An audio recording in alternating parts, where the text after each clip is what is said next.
So, Mario is 35 years old. Dang, this guy has lived a life. Starting out as an 8-bit sprite that was the pinnacle of digital human likeness at the time, the Italian hero has not only become the Mickey Mouse of Nintendo, he's essentially become the mascot of video games, period.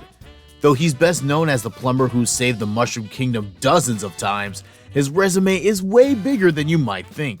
In his time, he's been a carpenter, a construction worker, a doctor, a chef, a boxing ref, a racer, a soccer, basketball, and baseball player, as well as a hotel manager. And that's not even the full list. But there's one aspect of Mr. Nintendo that has been consistent in his career that we can all benefit from: Mario's balanced approach to life. What does that mean, and how on earth can we apply that to our lives? I'm the guidance guy, and I'm about to tell you how. Throughout all the Jumpman's time as the standard bearer of gaming, his well-balanced method has been a staple of everything he's ever been involved in. Don't believe me? Take a look at his bio for Super Smash Bros. He's described as an all-round fighter, a regular jack of all trades. Now take a look at any tier list for Mario Kart 8. Where does Big Red stand in these? Right in the middle of the pack. In fact, if you go all the way back to the American Super Mario 2, where you can choose between Mario, Luigi, Peach, and Toad, Mario is the only character with no discernible difference in ability. Peach has her game-breaking levitation skills, Luigi's got major ups, and even Toad has an advantage with strength to pick up items faster than anyone else. But Mario, the main character of the game? Nope, he's an average Joe Schmo. Or to put it another way, you're basic. And that's perhaps the strangest thing about the Mushroom Kingdom warrior. In every adventure he's been in, his abilities are not particularly better than anyone else's. In all the sports games, he's a regular guy. Fighting games, he's great for beginners. And even in his flagship series, all the abilities and power-ups available to him are also there for the taking for every other playable character. It almost makes you wonder what makes this guy so special in the first place. That perhaps the biggest name in gaming is maybe a little overrated. Well, not so fast. Though at first it may be easy to scoff at Mario's trend toward generalization and say that there's nothing special about him, but in reality his jack-of-all-trades method is a great example as to how to approach life. Because on one hand, specializing and focusing on a few areas is definitely appropriate in certain situations. For example, you wouldn't want your primary doctor to also be your dentist. However, our society's need to focus only on a few things can come at a huge cost at other areas in life. Because how many rags to riches stories have we heard about the person who sacrificed everything to get to the top, only to have very little to show for it everywhere else? Balance is key to a successful existence in all parts of life. It's healthy to want to be great at something and to invest time in a particular endeavor, but that strong desire can easily turn into an all-encompassing obsession if we let other aspects go ignored. Most of us would never abandon our physical need by giving up food, but so many of us ignore our mental health by allowing stress and anxiety to rule our lives. We disturb our own inner balance by permitting toxic thoughts to ravage what should be the calm in the storm of life, our minds. So how do we bridge this gap? The best way to follow the path of Mario to perfect balance is to look at our most valuable resource: time. Time is something that we use every day, but lose as soon as we use it. No matter how much time we save, we can't get back any time that we've already lost. So take a look at the time that you use every day. How do you use it? How much of it is used to reach your goals or to better yourself or others? Or how much of it is spent worrying about things that usually don't happen, or spent doing nothing and allowing yourself to let time slip away like sand in an hourglass? Evaluate how you spend your time. Is it being used the way you want it to be used? Or the best way it can be? Or do adjustments need to be made? If so, it may be time to cut out some of the fat in your time diet. Perhaps some time on social media could be better spent picking up that hobby you've always wanted to start. Or that one more episode could be spent journaling and reflecting on where you want to be in your life. Only you can decide what balance in your life looks like, and you don't have to dedicate your entire life to one cause. Just look at Mario. He's been living that balanced life for 35 years. Look where that's gotten him. That's gotta be worth something, right? Ah yes, evolution. One of the most vital aspects to the Pokemon franchise. the ability for almost any Pokemon to literally become a better version of itself. And for those of us who have taken a part of that journey to reach Pokemon Master status, we've seen dozens of our pocket monsters reach new and more powerful forms over time. And yet, to this day, the evolution line that intrigues me the most is perhaps the most shocking one of them all, even after all these years and with hundreds of these things running around. It's time we talked about Magikarp and Gyarados.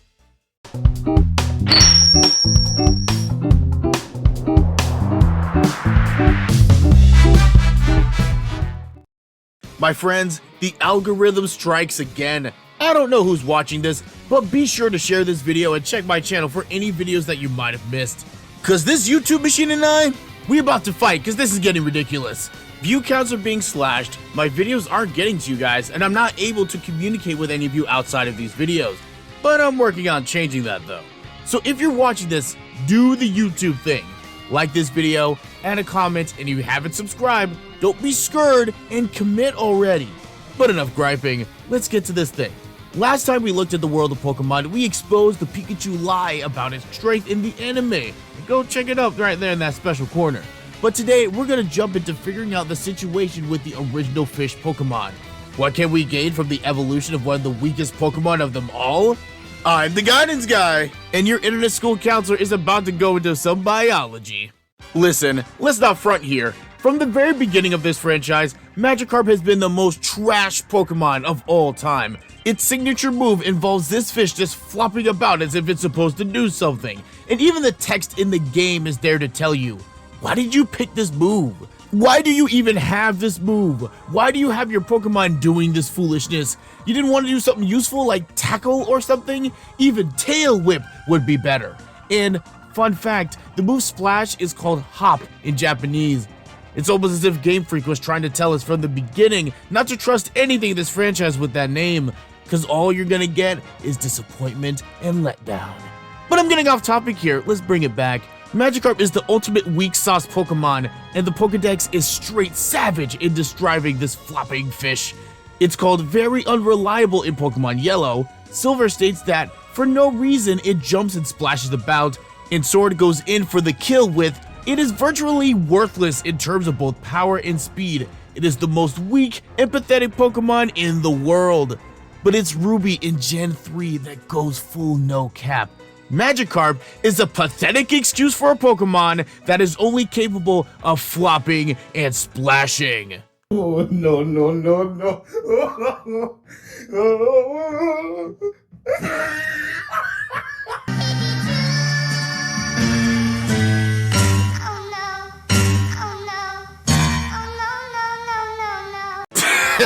Dang, that's harsh.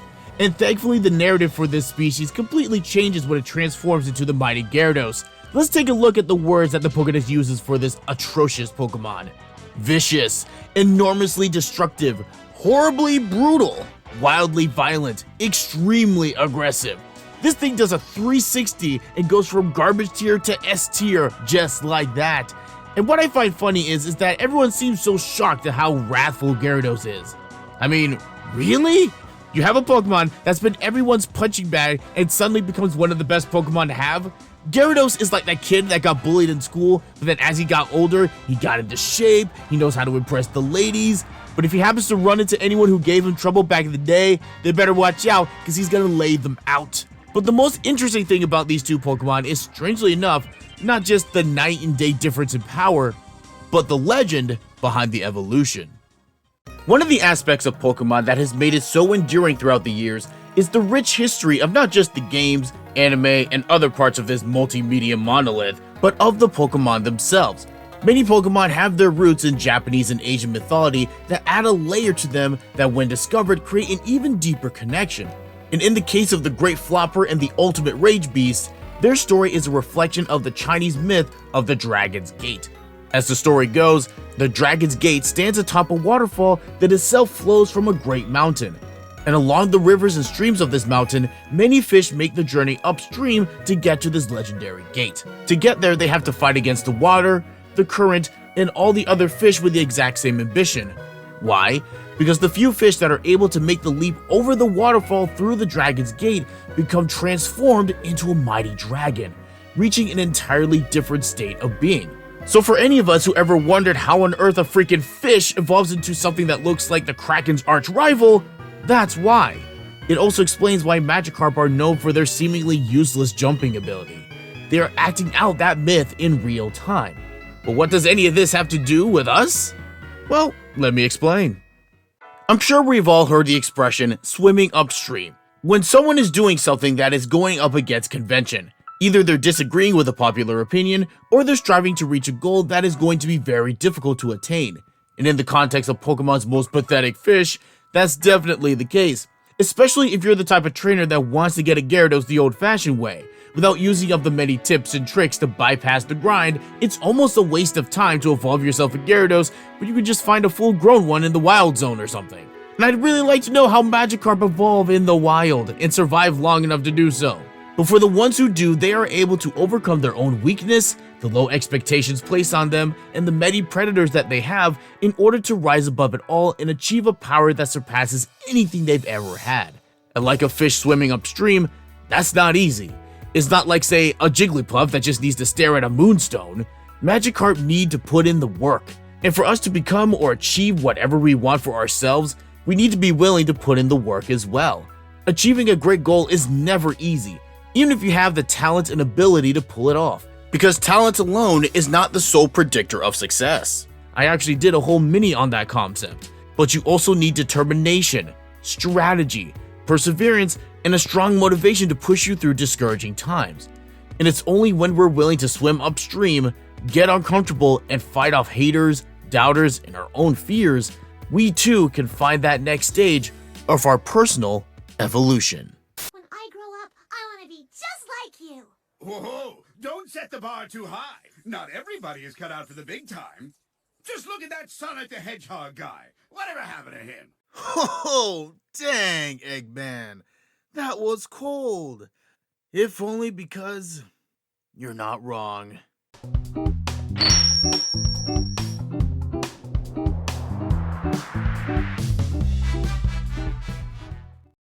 Whatever happened to Sonic? This is a question that the internet has been trying to answer for years now. It's a really good thing that he had that movie come out last year, because he really hasn't been doing much otherwise. The better than expected Sonic Boom show isn't coming back until next year, and the even worse than expected Sonic Boom games seem to have done something that even Sonic 06 couldn't pull off. Shut Sonic down. Because outside of his intramural sports festivals with the Mario crew, Homeboy hasn't had any real games come out, and the ones that have in the last years have either been spin-offs that don't make any sense, or main series games that are trying way too hard. The one great Sonic game to come out recently is essentially a fan game commissioned by the creators. Come on, man, you don't see Nintendo doing that with the plumber. Why can't it be more like that nice boy Mario? It hurts, but it's true. But enough ranting. Just how did Sonic end up in the situation that he's in? How did Sonic lose his way? I'm the guidance guy, and your internet school counselor is gonna see what went wrong. Alright, time for the guidance guy to go history teacher, because the answer to our Sonic questions lies in the past. I'm sure you've heard the story. It's the 90s, and Nintendo has gone from saving the gaming industry with the NES after a massive crash in 1983 to pretty much becoming the industry. You want your game to appeal to a wide audience? It better be through Nintendo. You want to make games for the best system? Sounds like you're working with Mario.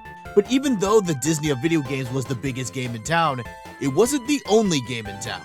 Sega breaks onto the scene with the Genesis, and they weren't scrubs about it either. They brought in celebrities to put their names and faces on their games and cultivated a stable of sports games to distinguish themselves from Big Red. They even openly called out their main competition with catchphrases like, "Genesis does what Nintendo don't."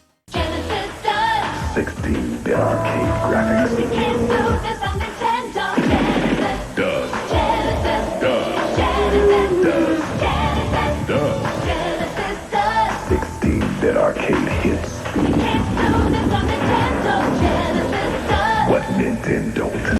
Alright, that might sound a little corny now, but Sega was swinging for the fences and wanted Nintendo's top spot. But there was just one thing missing that they needed to truly go head to head with the plumber in red. They needed a mascot of their own. They needed a character to carry the banner of Sega throughout the world that had been ruled by the shroom-popping Italian. That's where Sonic Team comes in.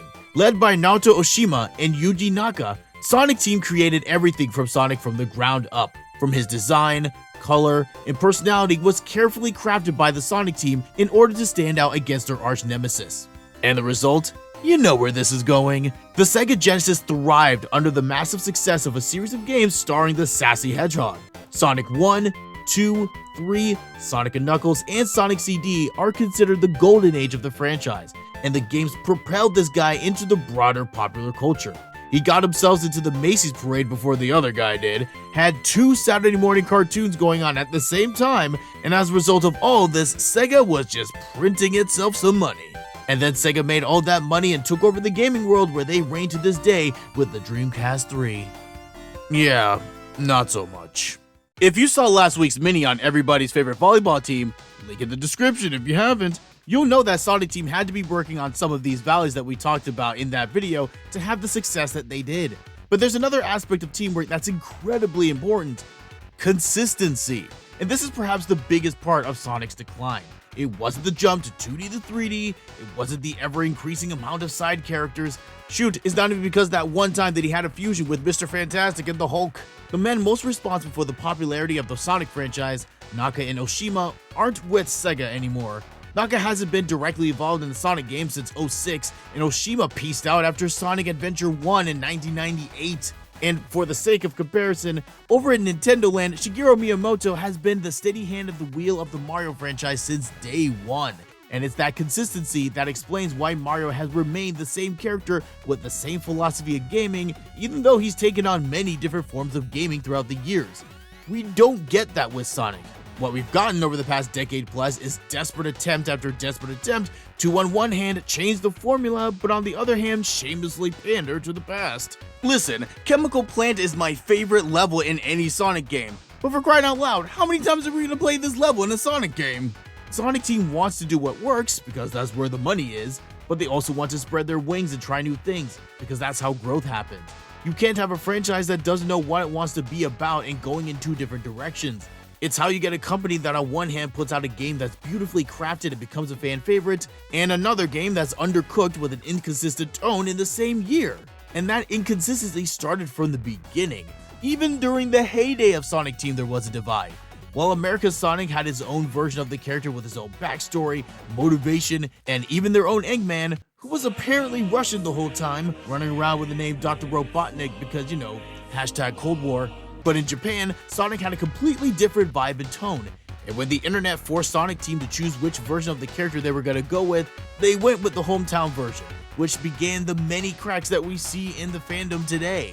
And you see the results! The Sonic cycle isn't just the result of mediocre game development and expectations not living up to the hype, it's the end result of a culture of inconsistency in every aspect of creating a game. The story of Sonic can be something of a downer. So much so that some people wonder if he should just go the way of Pac-Man and just disappear to only show up every 10 years for an anniversary game or a fan service run in Smash. But I tell this story not to give answers to how to fix this guy, but as a cautionary tale. A lack of consistency leads to chaos, and that's what we see with Sonic, and we see it in our everyday lives. When we don't exercise as we should, we're not as healthy as we can be. When we don't connect with people as often as we want to, we start to wonder where our friends are at. When we don't do the things that help us physically, emotionally, and mentally consistently, the only constant we can expect is the inconstant. If you know what you want from your life, you need consistency to get it. You can visualize and plan all you want, but if you don't execute over and over, when you stop when it gets tough or inconvenient, what you end up with are Sonic-like results. It's spotty. Having a hit and miss gaming career is one thing, but having a hit and miss life? Now that's no good. Aw man, I am super psyched for this video, because in this mini, we're going to be talking about one of my favorite gaming series, Persona. You know, the series that I keep stealing the music from. But can you blame me? If you've played any of these games, you'd understand that the music is just on another level. Well, except for the first 2, because no one's played Persona 1 and 2. And today we're going to be looking at Persona 5 as a whole. but we can easily discuss the many colorful characters in this game. Ryuji, For real? Kodo, Akechi. Tell me, which characters do you want me to do a mini or even a full guidance guy on? Cause guess what's finally coming to America in February? I've been replaying Persona 5 in my free time, and as I relive the adventure, the more I realize that this game was built to show its players how the world works. How does Persona 5 prepare you for life? I'm the guidance guy, and let's get into it. And while you're here, do the YouTube thing. Please take a moment to like, subscribe, and be sure to ring the bell so that the algorithm doesn't leave you out when a new video drops. The Persona series has always touted itself as being able to tackle serious subjects and doing so masterfully. I mean, Persona 3's main theme was facing death. And without going into spoiler territory, because if you're a Persona fan, you need to play Persona 3, I don't care how old it is. Persona 3 didn't play around when talking about not just death, but the entire nature of life and how to best live out one's existence. And in Persona 5, we hear one word perhaps more than any other: justice. Now, why is that the case? Yeah, the Phantom Thieves are, well, thieves of desire who go around essentially brainwashing some of the most deplorable people in their lives. So it's logical to have the theme of justice and what exactly that even means. But unfortunately, in our world, it appears that in order to get justice, you need injustice first. And Persona 5 was quite ahead of its time in highlighting some of the ills of society. For example, Kamoshida's storyline about sexual harassment came out a year before the Me Too movement took over social media, or how Okumura's treatment of his employees at Big Bang Burger explored the dangers of unchecked capitalism right before it was cool for everyone to start giving billionaires the side eye. Look, our world is a mess and we all know it. There's near constant corruption in just about every area of life. The mistreatment and exploitation of others that depressingly goes unpunished more often than not, climate change that's been put into hyperdrive due to the greed of those who created the whole problem, and the list goes on. It makes you wish that the ability to steal people's hearts and the metaverse were real. It's as if the game was a wake-up call for anyone who just didn't know how bad people could be. But I think this year has done a really good job at reinforcing this lesson. And just like the citizens of Tokyo in Persona 5, the temptation for us when we're constantly bombarded with the worst sins of humanity is just to shut down and not care. If distorted desire is the main aspect of humanity that the Phantom Thieves go after, their secondary nemesis has to be apathy. As you go through the game, you will see pure indifference when hearing NPC conversations either in the subway or at school. Some of the responses to the Phantom Thieves fan site and unlocking the secrets of mementos shows you just how far the rabbit hole goes. And let's be honest, we see this sort of thing in our lives as well. We're told through so many sources just how crap our world is. The news, social media. Shoot, there's even a subgenre of news and entertainment where pretty much the whole point of these shows is to say, we're all screwed, and here's why. Hearing about all the secret sins of the world can be overwhelming, especially when you think you can't do anything about them or that the problem is bigger than you. And what tends to happen is that we become the ostrich that sticks their head in the sand. If I don't see the problem, then there is no problem. There's a certain comfort in that course of action, believing that since you can't directly impact the problem yourself, that you're off the hook and that you're free to go about living on your life. But if you've played the game, you know that this apathy is exactly what's needed to keep those injustices alive in society, and we can't fall into that trap either. Sure, one person can't possibly overturn systems of injustice or undo decades of wrong decisions by themselves, but this leads to the two strongest weapons that the Phantom Thieves use in their campaign against evil: hope and the bonds that they have with each other. In keeping with the theme of being prisoners in Persona 5, every member of the Phantom Thieves started out as captives to their circumstances. Whether it was Yusuke feeling he had to allow Madarame to steal his ideas out of a twisted sense of gratitude, Haru playing along with her father's disgusting plans for her future, or Makoto's slavish devotion to the road of success, they were not just stuck in their situations, they had long accepted that this was the way their life was going to be, whether they liked it or not. It wasn't until Joker got involved that they started to realize that there was a way out, that they could change not just themselves, but the world around them. And that's something that we need to remember, especially during these times. This year has been a raging garbage fire, with moments where we openly wondered where the bottom would finally hit. But even though we don't control all the circumstances all the time, we do have control over how we react. Do we allow ourselves to become prisoners of our situation, resigned to the way things are? Or do we find a way to break free, to defy the odds? And the Phantom Thieves didn't just set the world free on their own, they needed each other and the skills and abilities that they brought to the table. No great thing has ever been accomplished by oneself. Find people who are willing to help you, work with you, and if need be, struggle with you. Because even with everything that's going wrong in the world right now, there's something you can do to make it right. Ah yeah, Thanksgiving. The holiday in which we come together to celebrate the grand tradition of expressing gratitude for our blessings, spending some good old-fashioned family time, and stuffing ourselves silly with all the carbs, protein, and sugar that we can handle. This year has been brutal on everyone, but we really need to spend some time to slow down and take a little break. And for some of us, that means spending some quality time with our gaming console of choice. And when it comes to the intersection of gaming and eating, the first thing that comes to mind for me is good old Cookin' Mama. No, you saw the thumbnail. We're talking about the pink puffball of pop star, Kirby. You can knock his simplistic design and baby game mechanics all you want, but hiding beneath the cute colors and preschool classroom aesthetics is not only a series of deep gameplay and at times surprising difficulty, but a masterclass in the concept of you are what you eat. Where the heck am I going with this? I'm the guidance guy, and don't worry, I'm gonna make sense soon. Every gaming protagonist has their signature ability. Mario's got them ups, Sonic has the speed of about 100 Usain Bolts, and little Kirby has the appetite of 1,000 Snorlaxes. Our little bubblegum baby has a freaking black hole for a stomach and can consume anything and anyone. And it doesn't even stop there. He goes one step further by replicating the special ability of whatever he ate and use it in his unending quest to protect his home from tyrannical penguins and other absurd villains. No one knows how he does it. Shoot, I'm sure the Puff Puff himself couldn't tell you.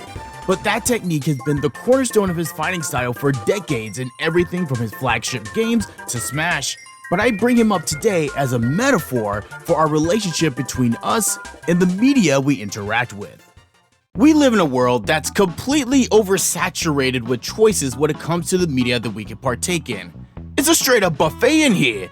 The fact that you're here on YouTube right now means that you're choosing to be with your guidance guy instead of being on Netflix, TikTok, Crunchyroll, or playing your PS5, if you're one of them lucky punks who managed to get one. And I appreciate that fact. And if you do the YouTube thing and give a like and subscribe, it'll give more people the opportunity to see what's going on this channel. I'm a man who loves his choices, so having a rich variety of ways to entertain ourselves is not inherently a bad thing as far as I'm concerned. Where the danger comes in is how we allow the same media to influence us. Now, this is not some violent games, movies, whatever make you violent piece. We all know that's fake news. What I'm saying is that the type of media we gravitate to tends to feed either what we're feeling or what we want to feel. People watch comedies when they want to laugh, action thrillers for the adrenaline roller coaster ride, and so on. So it's not that our media causes us to act or react in a certain way, but rather it just resonates with what's already inside of us. And it's the same way with Double Bubble Pinkie Pie here. He connects with what's inside of him, be it a Waddle Dee or a Knuckle Joe, and it manifests on the outside as a way for him to navigate the world around him. And we do the same thing. Have you ever watched an inspiring movie to encourage you when you were feeling down? Or watched a rom-com when your love life isn't what you thought it would be? In those moments, we feel something that is deeper than our circumstances. At times, we consume media to bring out what we have inside, be it a desire for happiness, catharsis, or even just a distraction. We take that media in, and then as a result, we hope that we get that feeling that we were looking for. But we should never use media as a substitute for experiencing emotions or to avoid them. Like I said in my Inside Out video, we need to give ourselves the opportunity to truly feel our emotions and not use our entertainment as a stand-in. Our entertainment can help us process through life, but it's not a substitute for it. Kirby doesn't literally become his enemies after he gobbles them, but he puts his own spin on them. In the same way, we need not hide our feelings behind our choice of emotional sedative, but put a perspective on our experience that make us stronger and more capable of navigating our lives.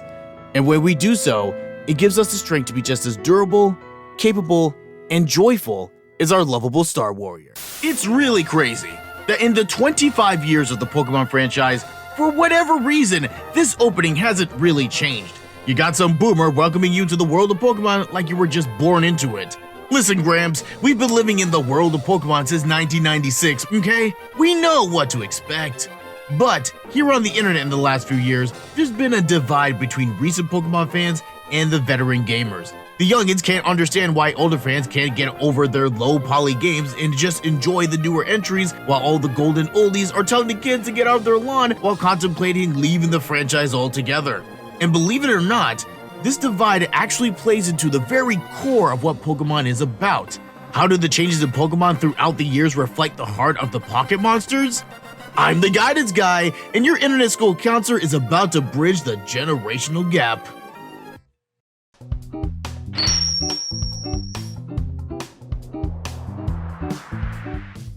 I'm gonna say this from the jump, this video is gonna be a little different. Instead of looking at a character or story from a franchise, we're going to be analyzing a franchise and its fan base. Now, I'm not going to be hating on anyone or anything like that, and I promise that if you stick with me to the end, there will be a guidance connection to all of this, so hang with me. But anyway, look guys, this is the internet. We all know how it works around here. This place thrives on conflict, and for us gamers, conflict is literally part of the game. And I'm not just talking about the games themselves or online battles. Call of Duty versus Battlefield, Street Fighter versus Tekken, PlayStation versus Xbox, versus Nintendo whenever people decide that it's actually part of the conversation. The gaming sphere runs on this us versus them dynamic, and when it comes to Pokemon, it boils down to old school versus new school. You know how it goes. The Gen 1ers go on and on about how the newer games are too easy, and that there are too many Pokemon, and the new ones are lazily designed, and on they go. And full disclosure, I found myself saying similar things from time to time. The anime is one thing, but you can't beat a Pokemon game with an unevolved Pikachu on your team. Actually, no, maybe you can in a modern Pokemon game, seeing how easy they've been making them these days.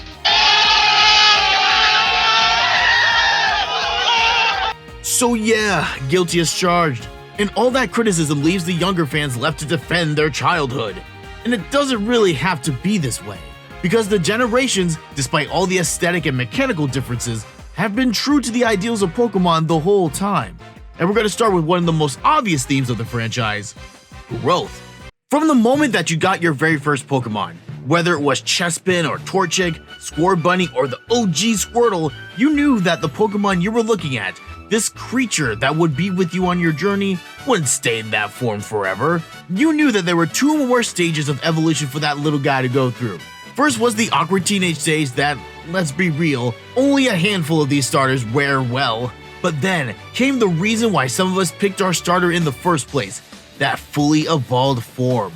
Blastoise, Rillaboom, Feraligatr, Samurott, Blaziken, son! Don't get me started, I'm about to break into freestyle Poke Rap right now. But that's the reward right there, for all the battles, all the grinding, all the trips to the Pokemon Center. The growth of our Pokemon is a metaphor for our own growth as trainers, that we're not satisfied with a bunch of Zigzagoons and Hoothoots in our party, unless you're doing an unevolved challenge, in which case, more power to you. But that's not the only sign of improvement. The change can be seen in the player as well. In all generations, we see our character go from town to town, challenging trainers, taking on gym leaders, and as we do so, we get smart about matchups. We build up our team and our strategies. We collect those badges as proof of our come up, and that has always been true of Pokemon. Even that one time where they tried to change up the gym challenges and it was a thing that happened. Like any great RPG, when you take on a role, you're not supposed to end the game where you started. And it doesn't matter which game was your first.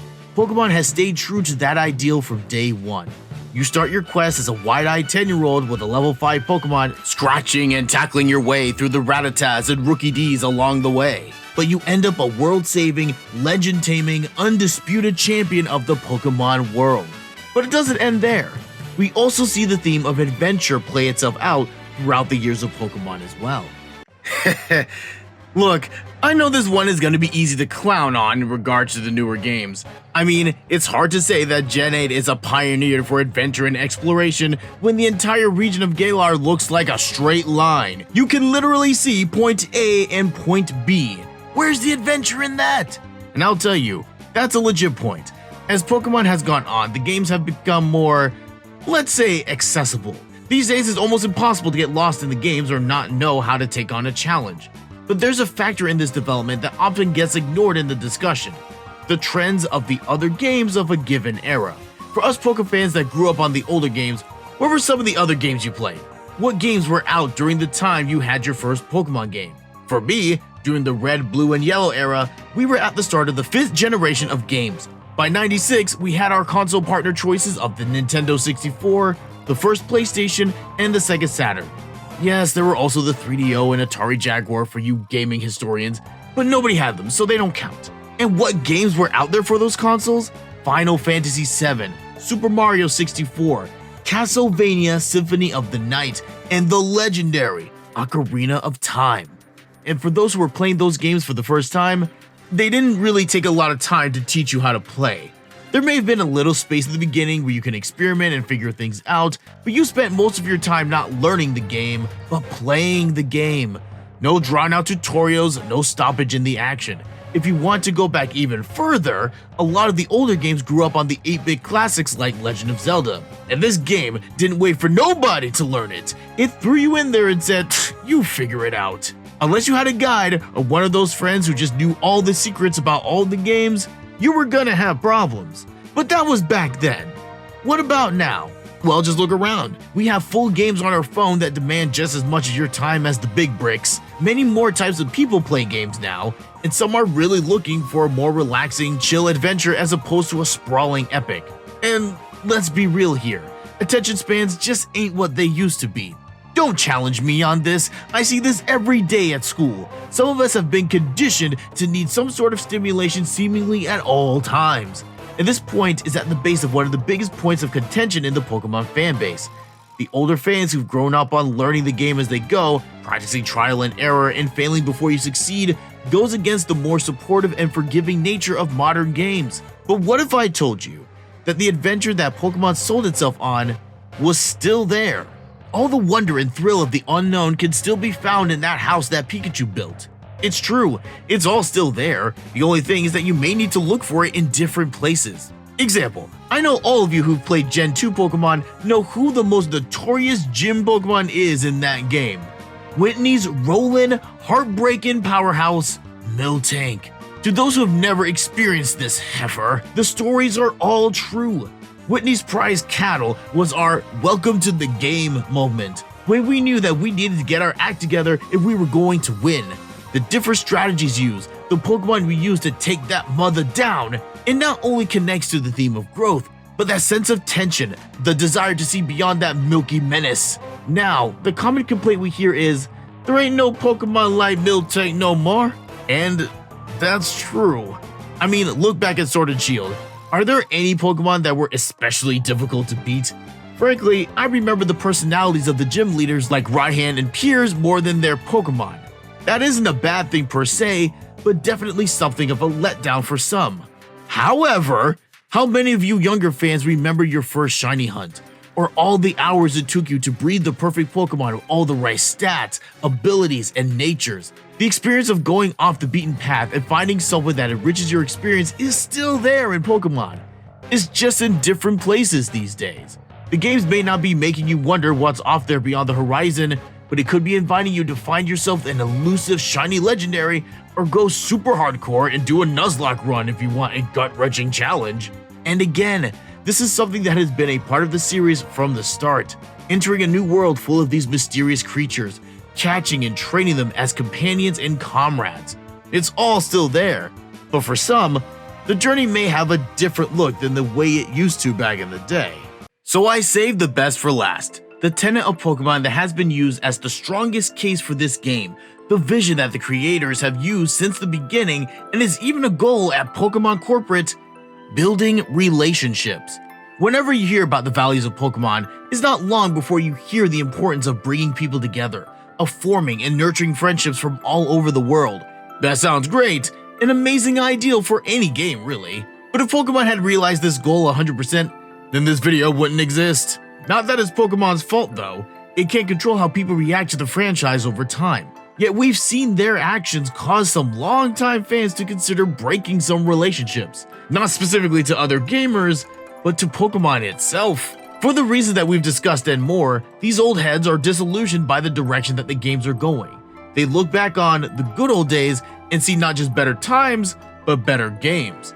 They see the changes in more recent entries and see gimmicks, Pokemon designs that are not as inspired as the ones that they remember. And since this is all subjective, I'm not here to try to prove those people wrong.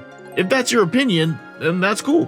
What I want to do is to show the other side of that, to show where Game Freak's crown jewel accomplishes its goal. And for this one, we can easily start with ourselves. How many of us have friends as a direct result of this game? Those of us who've completed the Pokédex, who are the people who you had to trade with in order to make that happen? How many of your greatest battles came from taking on someone online? And since this is Pokemon, we don't have to limit ourselves to the games. We're talking about a mass media franchise here.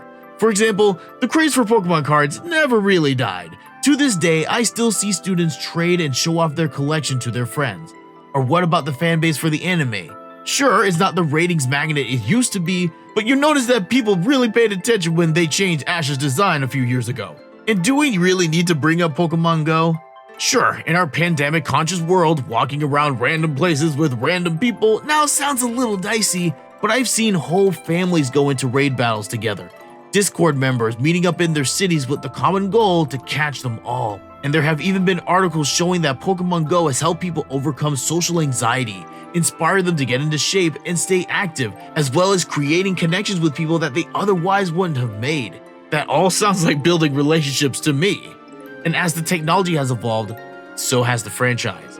Yeah, not every change or development is going to be welcomed with open arms, and that's natural. But I truly believe that Game Freak has put every effort into bringing people together as a direct result of interacting with the characters in the world of Pokemon. And it's that desire, perhaps more than anything else, that has endured throughout the last 25 years.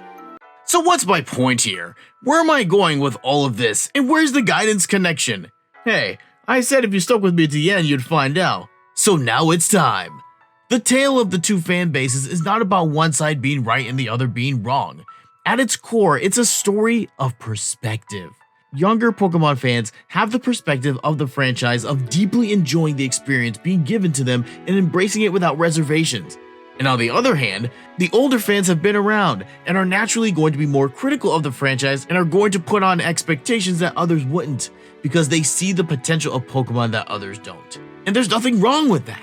This is all good actually, and can be seen in other fan bases as well. But here's the thing about perspective. It needs to be objective. My Pokemon old heads, we can't be hailing the old games as the peak of all gaming when we all know that things like the power balance in Gen 1 was a joke. And we've all seen the internet call out Sword and Shield's high quality animations. Nothing is perfect, and criticism, when made in good faith, should always be welcome in the discourse. But we can't be so entrenched in what we're used to and the way that things used to be that we don't allow ourselves to even try to listen to other points of view. At that point, you're no better than a boomer. And we can all agree that no one wants that label. So as we go through our world of Pokemon, other fandoms, or just life in general, let's not forget that everyone has their perspective. And it doesn't hurt to try to see and understand where they're coming from. You know what's the worst? Being a sidekick. Whether we're talking about Robin, Tails, or Kevin Hart or whatever movie he's in with The Rock, nobody wants to be the number 2 guy. When you played Harry Potter on the playground, nobody wanted to be Ron, you wanted to be Harry. Or when you were playing superheroes, nobody wanted to be Crypto the Superdog, you wanted to be the Man of Steel. But you know who gets this treatment the worst? My boy Luigi from Super Mario. Who told us that Luigi was Mario's sidekick? Why do we all assume that Luigi is not on the same level as Mr. Jumpman? And it's because of that reputation that's been put on the Green Plumber, he's developed some pretty deep-seated issues. What you wouldn't tell from his outward demeanor. What's Luigi hiding from the world that can not only hold himself back, but ourselves? I'm the guidance guy, and your internet school counselor is gonna look into this.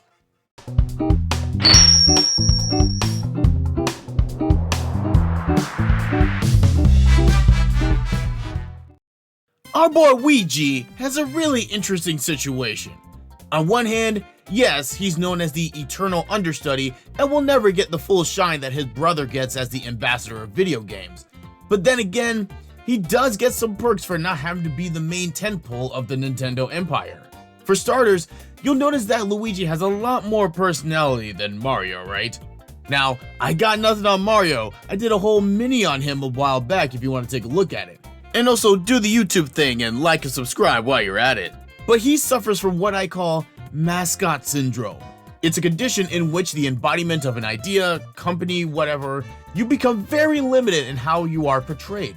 Take Mickey Mouse for example. His personality is pretty much the same that it's been since the beginning.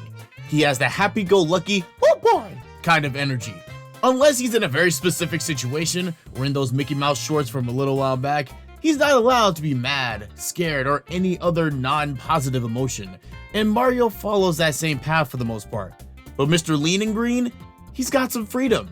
Sure, he can be upbeat like his bro, he can also be scared, like in Luigi's Mansion, and he could be killer vindictive like in Mario Kart 8. Look at that man's face! This is the face of a man that says, "You don't mess with me, and if you do, I'ma get you back." But despite all this, our Flutter Kicker has a psychological roadblock that has been holding him back. And that roadblock is his repressed emotions. Beneath all the smiles and occasional sass, Luigi has been bottling quite a lot of feelings that he's been suppressing throughout the years. Hold up, where are these repressed emotions, you may be asking? It may be hard to find in, say, Super Mario 3D World, but take a look at some of the other games that he shows up in. Like in the N64 classic Paper Mario, Luigi mentions in his secret journal how much he wants to join his brother on one of his grand adventures, and he laments being left back at home. But it's in Super Smash Brawl that we see some real substance. Before he started bringing his vacuum pack to a Smash fight, his final Smash was the Negative Zone, a trippy attack that doesn't seem to be related to anything Luigi or Super Mario for that matter. But when you look at the description of the move under its trophy, you see that it's, quote, a reflection of the dark side he embraced in his brother's shadow. This move is the visual representation of resentment towards his brother and his reputation for being a perpetual second banana. Sorry man, if you feel so ignored and neglected by those around you that you can literally weaponize it, that's a problem. And of course, even though we can't turn our hidden emotions into super moves, repression still poses a major threat to us as well. What I tell my students about stuffing our emotions is that repression is like shaking a soda bottle. When you don't allow yourself to feel something, be it good or bad, it's like shaking a soda bottle without opening it. And each time we stuff those feelings, we shake that bottle like it's a maraca. Eventually, you'll have to express those emotions at some point. And when you do, it's like opening a soda bottle that's been shaken up. It's gonna go all over the place. And often it will happen at the least opportune time and will have often absolutely nothing to do with your real issue. And we can't go through life like that. Studies have shown that repression can not only lead to mental health issues like anxiety and depression, but can also manifest in physical issues like back pain and cardiovascular disease. Not to mention that it puts you at risk for self-destructive behavior such as self-harm and drug abuse. It's not worth it to keep whatever you're feeling inside. Get those feelings out in a healthy way that doesn't harm you or others. Write in a journal, run, draw, sing, whatever gets those feelings out, make sure it happens. Also, be sure to share those feelings with someone close to you whom you can trust with anything. It's not always easy or fun, but just like how being physically healthy isn't always fun, ensuring your mental health is always worth the temporary inconvenience. You know what though? There is one time that Luigi finally was able to be honest with himself and his crew in one of the Mario games, and it was in Super Paper Mario as Mr. L. Yes, he was brainwashed, but it was the most honest we've ever seen the Green Mario. And there's something that we could take from that. Not the evil jerk seeking to end everything part, of course, but being real with those around us, and most importantly, ourselves.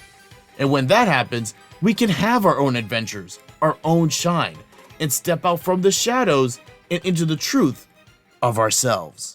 For some, it may be hard to imagine a time when Pokemon wasn't a household name. It's everywhere. Trading cards, toys, and that one mobile game that everyone played for a hot second in 2016. And of course, there are the games that started it all. But my target today is actually from the anime, and it's the cheery mascot of the Pocket Monsters, Pikachu. Behind the cuteness and popularity that comes with holding a franchise on your back, there's been a dangerous mythology, no, scratch that, it's a straight up lie, that the Pokemon Company has been propping up concerning the Shock Mouse for over 20 years. Some of us have been aware of this fabrication from the beginning, but it's time to fully expose this. What exactly is this propaganda that Pikachu has been trying to feed us since 1996? I'm the guidance guy, and it's time the truth came out. And while you're here, do the YouTube thing. Like, subscribe, and ring that bell so when that bonus content is ready, you know when it's out there. I'm sure some of you have heard all the theories about the Pokemon anime, about how old Ash truly is and how he's able to be perpetually 10 years old despite striving to be a Pokemon master for over 2 decades, or which one of Ash's companions is his canon waifu. And all those conversations are fun to have, but in my years as a Pokemon fan, there's been something about Ash's partner that always bugged me. How is it that Ash's Pikachu is so ridiculously OP? This guy's had quite a few impressive wins under its belt, including victories against legendaries like Latios and Regice. Now, for those of us who have played the games, we know that there's no way a Pikachu has taken down a Latios or a Regice. Shoot, the chances of a Raichu doing that are pretty slim. However, we can chalk that up to plot armor, so there's no need to get upset about it. But what gets me is the basic fact that no Pikachu can possibly be so strong that it doesn't need to evolve. We all know the story. Little Sassy is stubborn and doesn't want to evolve for whatever reason. And during the Kanto League, when it comes up against Surge's Raichu, Ash is given the choice to evolve his little friend to be able to stand a chance. But he doesn't do it. He goes all Nietzsche on us with his, I don't want to become what I'm fighting against. It goes into battle with the little guy and cue the David and Goliath metaphor. And this little diva has been getting away with his nonsense and has been wrecking top tier Pokemon ever since. But the truth is that not only is this story beat not viable even in its own series, it doesn't make sense in real life either. Let me show you something. These are the base stats for a typical Pikachu that you'll find in a modern Pokemon game. It's a picture of a Pokemon's strengths and weaknesses before you go down the training, breeding, and IV rabbit hole. But for those who have no idea what I just said, this is the numbers way of saying that compared to other Pokemon, Pikachu is okay. Nothing special, but still okay for what it is. It's a pretty fast Pokemon that packs a decent punch. And even when looking at the base stats for Ash's Pikachu, it's higher than average, but it's still nothing spectacular. And when you compare that to Raichu's stats, there's a clear improvement. Sure, it doesn't become Mewtwo, but it's a definite improvement. And I did that little data dive to show the core issue behind the Pikachu lie. You can't run the tables in the world of Pokemon with a Pikachu. The anime is one thing, but you can't beat a Pokemon game with an unevolved Pikachu on your team. Actually, no, maybe you can in a modern Pokemon game, seeing how easy they've been making them these days. And here's where this connects to us. We can't win in the game of life staying in one stage. At some point in our lives, we will need to go through a transformation, a metamorphosis, an evolution in order to succeed at the next level in our journey. It could be a job, a grade, a relationship, whatever. You will need to change in order to meet your goals, improve yourself, and become the person you want to be. And sometimes that evolution is going to be hard. It could be emotionally, mentally, or even physically uncomfortable. Trust, we all wish that we could just become who we want to be by touching a rock. But that's not how the world works. And you can't be satisfied staying at one stage either. Because what will happen is that you'll be left behind. You'll be like a person still using dial-up internet in the age of Wi-Fi, or that fool who still has a MySpace. Imagine if Goku never went Super Saiyan, or if All Might didn't use the full potential of One for All. Pikachu's decision to stay unevolved is on par with those scenarios. And do you know what would have happened to our favorite protagonists if they didn't surpass themselves and reach new heights? They'd be Yamcha, a joke and endless meme fodder. I mean, Pikachu would have to evolve from a Pichu, right? And I think we all know what would have happened if Ash started out his journey with a baby Pika. It wouldn't have been pretty. And as for us, we can't expect to improve and not change. There's a reason why words like man-child are used as insults. And for most people, the problem is not the fear of getting better, it's a fear of change. Yeah, change can be scary, awkward, and just unpleasant. But the best way to tackle change is to see the positive. What good can come from this shift? How can you become better as a result? Focus on those aspects and use them as motivation, and you will see yourself demolish that challenge over time. Because I'm gonna tell you what, a life that's devoid of change and transformation is a life that has no effect. If this raging black hole of a year in which no joy can escape known as 2020 has taught us anything, it's that change is inevitable. At some point in the last 9 months, our lives have been judo flipped to the point that some aspects of our existence are unrecognizable from what we've become accustomed to. The way we interact, shop, work, and learn have all been warped by the coronavirus, and it's left us wondering how to make sense of it all. It's no wonder that entertainment like gaming has been experiencing a boom in recent months. And oddly enough, I believe we can find inspiration during these challenging times in one Crash Bandicoot. You heard right. We can in fact take from the story of this orange wombat and apply it to our lives, specifically how to adapt to change. How is that possible, you may ask? I'm the guidance guy, and I'm about to show you how. Let's take a break from the last 5 minutes of Infinity War that is now our lives and go back to a simpler time, 1994. Gaming was only months into the 5th generation, in which the signature innovation of the time was the birth of 3D gaming. After years of flirting with the concept with very mixed results, the tech for 3-dimensional polygons finally caught up with the desire, and the first PlayStation was leading the way in optimizing this new reality for gamers. This brings us to Jason Rubin and Andy Gavin, the creators of Crash. Having studied video games for years and seen that games across all genres were trying on that 3D flavor, Gavin and Rubin decided to try to make a game of their own. Inspired by their favorite genre, the side-scrolling platformer, they set out to create one from the bottom up. But how does one make a 3D game based on 2D mechanics? How do you recreate those bottomless pits, the objects that float in midair, and the secret paths that are the hallmarks of a platformer and bring them to the 3rd dimension? By breaking down the elements and tropes of a 2D platformer, experimenting with the best way to translate them to a new way to game, and then converting them onto the 3-dimensional plane, they created a side-scroller that required the precision and skill of the likes of Mario and Sonic with the perspective of real life.